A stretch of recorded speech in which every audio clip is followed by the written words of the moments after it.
بسم الله الرحمن الرحيم যাকে চিনি যে যেমন বুঝে। এখানে তো আমরা আলহামদুলিল্লাহ অনেকে আলেম ওলামা আছি, আলহামদুলিল্লাহ বয়স মোটামুটি অনেকে ভালো আছে। আমাদের বেশি মোটামুটি ওস্তাদজি সবাই মাশাআল্লাহ সবাই সন্তুষ্ট আপনার বিষয়ে, এবং সবাই আমাদের মতামত এক ভালো।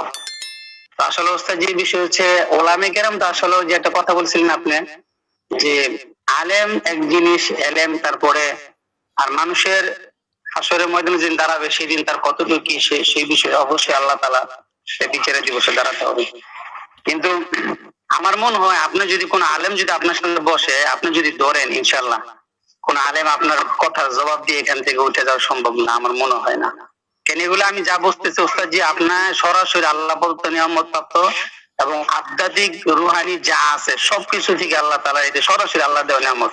যেমন আমরা একটা কথা বলে দেখি অনেক সময় সূরা আলাক ইকরা বিসমি রাব্বিকাল খালাক, এই আয়াতের ক্ষেত্রে যখন আমরা আলোচনা করি যে রাসূল আকরাম সাল্লাল্লাহু আলাইহি ওয়াসাল্লাম বলেছিলেন যে আমাকে, আমি তো পড়তে জানি না, জিবরিল আসলো, ভাই পড়তে নেই জানতাম, আমি পড়তে জানি কি পড়বো।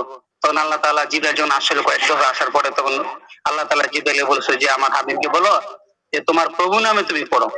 তো এটার ভিতরে একটা যেটা আমরা বুঝতে পারি যে আল্লাহ রাসূল উস্তাদ কে, তো উস্তাদ এই জন্য ওনাকে দুনিয়ার নিজামের ভিতরে দেওয়া হয় নাই, যেটা যতটুকু আমি জানি, বাকি বেয়াদবি মাফ করবেন, যতটুকু শুনছি বা যতটুকু অর্জন করছি জানি, যতটুকু মানুষ বুঝাই, যে সরাসরি যাতে কেউ দ্বিতীয়বার এই কথাটা না বলতে পারে যে আমি মুহাম্মদের উস্তাদ, আমি এই নবীর উস্তাদ, এবং এটা আল্লাহ তাআলা সরাসরি নিজে উস্তাদ হয়েছে। এই জন্য আল্লাহ তাআলা রব্বুল আলামিন এটা হচ্ছে এইভাবে রাখছে। তো ওস্তাদ যে কথাটা বোঝার উদ্দেশ্য আমি বুঝাতে পারতেছি না যে আপনাকে আল্লাহ তাআলা এমন কিছু জিনিস দিয়েছে, এমন দান করছে যেটা ভাষায় প্রকাশ করার মতো না। যত আপনি বলেন ততই গভীরতা, যত শুনি ততই গভীরতা। এটা সরাসরি আল্লাহ তাআলার খাস বিশেষ পার্সোনা ছাড়া আর কিছু না ওস্তাদজি।